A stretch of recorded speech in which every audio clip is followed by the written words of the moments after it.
ఈ అమలాపురం నియోజకవర్గంలో చాలా గ్రామాల్లో తాగటానికి కనీసం మంచినీళ్లు కూడా లేక ప్రజలు నానా యాతనలు పడుతున్నారు.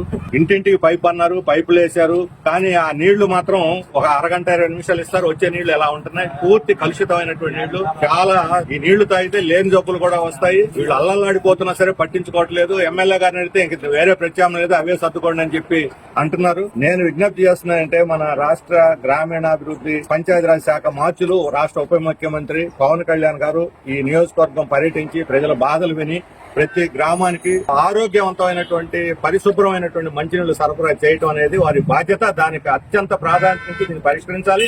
1వ తేదీ కలెక్టరేట్ ధర్నా తర్వాత ఇది కానీ మెరుగు కాకపోతే మేము తీవ్రమైనటువంటి ఆందోళన కూడా ఈ గ్రామాల్లో పూనుకుంటాము. అలాగే డ్రైనేజీ సమస్య, ఓడల్లో నీళ్లు పోక మురికి ఎక్కడికక్కడ ఈ ఊళ్ళో కూడా ఉంటున్నది. ఆ మురికి వల్ల దోమలు వస్తున్నాయి, దోమల వల్ల జబ్బులు వస్తున్నాయి. అందుకని గ్రామీణాభివృద్ధి అంటే సిమెంట్ రోడ్లు వేయటం కాదు, దాంతోపాటు డ్రైనేజీ ఉండాలి, దోమలు లేకుండా నిర్మూలించాలి, తాగే మంచినీళ్ళు ఇవ్వాలి. లేకపోతే అభివృద్ధికి అర్థమే ఉంటుంది. ప్రజలు ఈ రకంగా తాగే నీళ్లు కూడా ఇవ్వకుండా బలి చేయొద్దు. వాళ్ళ తక్షణం ఈ సమస్యను పరిష్కరించాలి. అత్యవసరంగా యుద్ధ ప్రాతిపదిక మీద మంచినీళ్లు సరఫరా చేసేందుకు చర్యలు తీసుకోవాలని చెప్పి ఈ ప్రజా చైతన్య యాత్ర తరఫున మేము డిమాండ్ చేస్తాం.